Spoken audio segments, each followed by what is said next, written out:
In this video, I'm going to be telling you everything that I know about Instacart in the 4+ years that I've been shopping for them. You don't know what Instacart is. It's a grocery delivery platform where you shop for a customer and you deliver it to their door. In most areas, the majority of your earnings are from tips, and there is some batch pay, but the batch pay does vary depending on how big the order is, how far the order is. Some states pay more in batch pay. My state doesn't pay very much. They actually just lowered it. It was a minimum of 7 to now I think it's like a minimum of 4. For my people who do know what Instacart is and don't know or don't understand the algorithm, this video is for you. I'm going to be telling you everything that I know about Instacart to the best of my knowledge.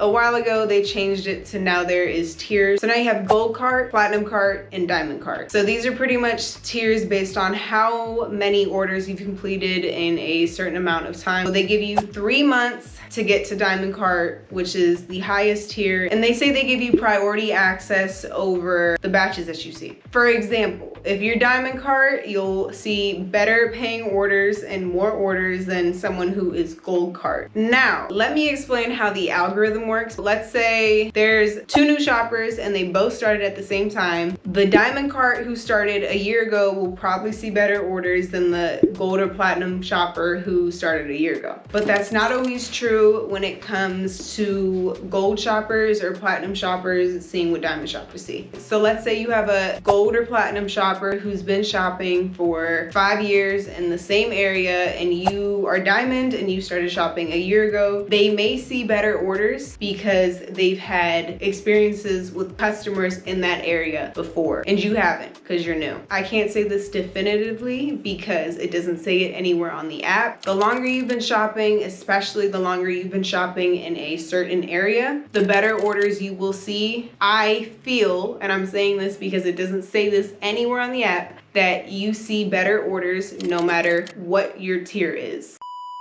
Once you get a customer, imagine like a list of customers. It goes onto your list of customers that you've gotten before. In areas like mine where people use Instacart all the time, every week. So let's say I get a customer and we'll just say her name is Jane. So I get Jane the first time and I'm like, okay, this is a new customer. I've never had this person before. My chances of getting her order increase once I've gotten her. So that is why people in certain areas make good money, and sometimes they don't even show you the batch because you've never gotten that customer before and they're already on some other shopper's list. So that's really important to know because if you're new to the app, you're probably not gonna see a lot of orders that veterans in your area are seeing because they're not on your list, they're on their list.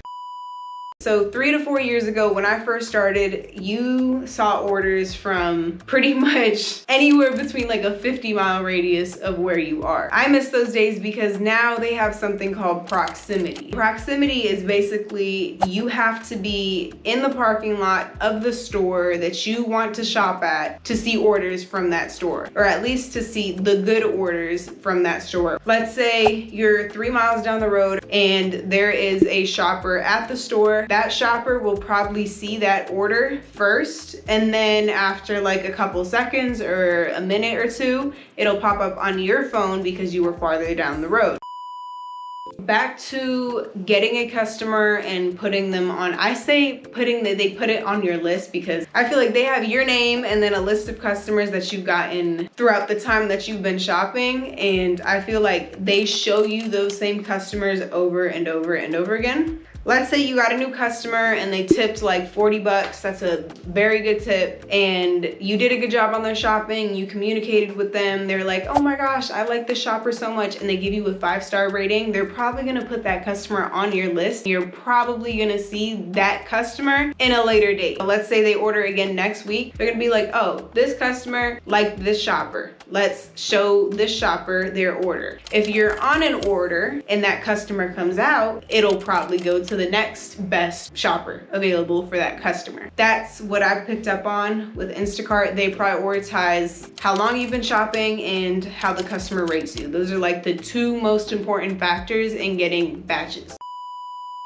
All right, so if you've been shopping for a while, or you do this part-time, or you do this on the weekends or whatever, these are just some tips that I've kind of found out along the way to increase your chances of having a higher earning day or a better day. These are just tips that you can take or leave to kind of increase your odds of getting better batches that day and making more money. The earlier you turn your phone on and the earlier hopefully that you can get a batch, the better. Now, I'm not saying take anything stupid. I'm saying if you see it and it's easy and it makes sense and you're like, okay, this is a good mile to pay to item ratio, take the order. Like, don't just sit there and be like, oh, I'm gonna wait for a freaking 90 because that 90 may not come out and you're gonna be sick. Cherry picking isn't always the best idea. It does work on some days, but not every day. And also, the more you shop on a day-to-day basis, the better. It all kind of ties in together. The more you shop, the more orders you're gonna do, the more customers you get on your list, the more Instacart favors you. If you're doing Instacart full-time, this is super, super important. I work every single day of the week, every day. There's a lot of people in my area who shop at my store who shop every single day. Sometimes they'll take a day off here and there, whatever. You get sick, you want to go on vacation, cool, that's cool. But do your best to be there every single day at consistent times. If you cherry pick, if you wait for a better order when there's an order that you could have taken that sat on your screen that was like a decent item to mile to pay ratio, the more you ignore those orders, the less likely they are to show you what you really want throughout the day. We call it sit time, the time that you're sitting in the parking lot. The longer your sit time is, the more they're like, oh, they're cherry picking or they don't really want to work. We're gonna show this person who's already done 2 orders today, we're gonna show them the 60 that's coming at 12 p.m. You can cherry pick when it's like, I know this person got a 70, I know this person got a 50, I know this person got a 40, I'm gonna wait for at least a 40. And that's usually on days when it's really busy, and in my area, the busiest day of the week is Sunday. The second busiest is Monday. Just be smart about what you're taking and what you're letting go. If it's a 21 1-mile, 20 to 30 items, take it. Another thing is batch eligibility. Hey Siri, how do you pronounce eligibility? Eligibility. I'm saying it right. Okay. Batch eligibility. Batch eligibility. Why is this so hard to say? If you're 21 and older, I think that's in all states, turn on alcohol. Like, alcohol orders are so, like, I can't emphasize this enough. They are so important. Let's say there's a triple order and it's for $80. If one of those orders on the triple has alcohol and you aren't able to see alcohol orders because you haven't taken the training, or if you're underage, you're not gonna be able to see any orders with alcohol. If it has 1 bottle of alcohol or 1 case of beer, you're screwed pretty much. If you don't have alcohol on already, turn it on. It will help you, I promise you. Sometimes the app does this weird thing where they stop showing you alcohol and you've already shopped alcohol in the past. If that happens and you notice that other people are getting alcohol orders and you're not really seeing alcohol on any orders anymore, reach out to support and tell them like, hey, I used to be able to see alcohol orders, now I'm not seeing them. And they should send you a link to take the training again. So make sure your alcohol is on. You can do that by clicking, I think, batch eligibility. So if you go to that section, there should be like the physical card, your cooler bag approval, your prescription delivery, your bulky batch delivery, your heavy batch delivery, your shop only orders, and your alcohol orders.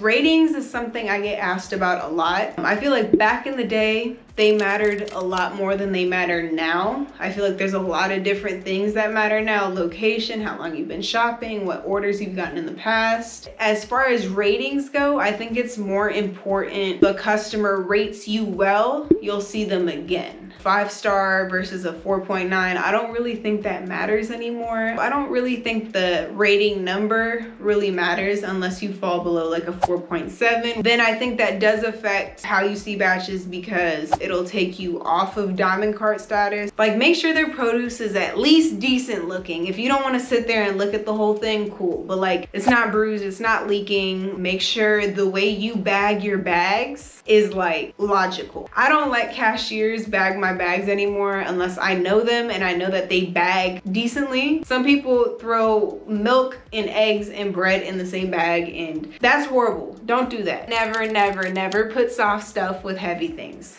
Logic. If you make sure that your bags are bagged neatly and their groceries look decent and it looks like you care about their food, then your ratings will pretty much stay above 4.8. I promise you. Make sure you're reaching out if something's out of stock, whether it's sending a picture of like an empty shelf and being like, hey, they're out of this item, blah, blah, blah. If you'd like a replacement, feel free to reach out. If you'd like a refund, just let me know. Making sure you do their order right and you communicate with them if anything's out of stock or you need clarity on anything. It'll make sure that you get that customer again, because they're probably gonna be like, oh wow, they were so thoughtful. Let me go give them a 5-star. Sometimes they'll even raise your tip. A few other tips to keep your ratings up. Text them when you start their order. I tell them to feel free to reach out if they want to add anything, if they want to change anything. In the settings, if you go to the little person in the right bottom corner and click settings, you'll see like a little area that says custom greeting. You can type in a custom greeting, and then when you go to the chat, when you first start the order, there'll be a button that says custom greeting. If you just click that, your custom greeting will pop up and you don't have to type it out every single time. What I've noticed is when any customer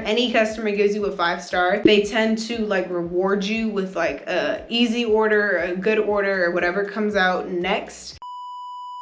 Another thing is your location and your market. Where you live is one thing, where you shop is another thing. I live in like a suburb middle class area. It's very mixed, and it's mixed well. Northwest of where I am, it's more upper class and people make a lot of money. Try to be in a well-balanced area. I feel like that helps a lot, rather than in a lower middle class-ish area. The tips probably aren't going to be that good. It's probably going to be a lot of items for low amount of tips, even though the miles may be low distance miles. So your location in your market is huge. 45 to 50 minutes from here, going southwest, a lot of land, a lot of small homes, not a lot of stores nearby. And if you just drove up 40 minutes up into the suburbs, they'd be making a killing compared to where they live if they shopped in that area.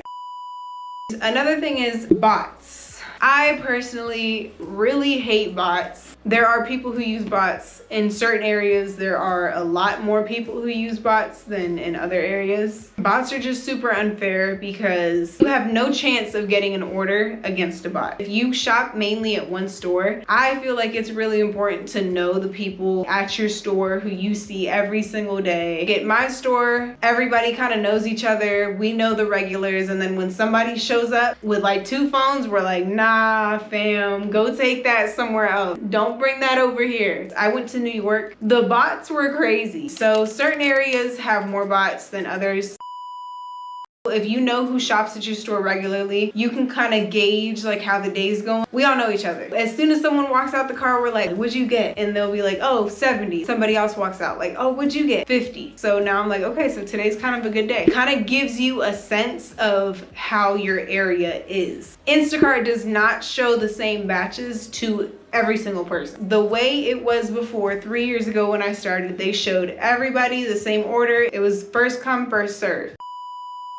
To wrap this up, these are just some like simple little things that matter, but they're not like crucial. Having a phone that's not like super outdated, not having a bunch of storage taken up on your phone, can really help you. Some people see good orders and they're not able to get them even though they could have got them if they had like a better phone. Having good cell service wherever you're sitting waiting for your batch. So like if you're in a parking lot, make sure you have all bars. Being able to tell what the day is gonna be like, and that'll help you choose what batches you let go and what batches that you take. If you're new or you feel like there's other shoppers in your area getting really good batches, or you just need to make extra money, staying being at the store late when everybody else goes home or they go offline or they're not at the store anymore. Whatever good orders come, I would get because I'm at the store late. That's another way to get clients on your good list. Sometimes you just have to do it. I hope this video helped you. If you want more videos like this in the future, comment down below what questions I didn't answer that you still have. I just hope this helps you and I hope it makes you more money. I will catch you guys in the next video.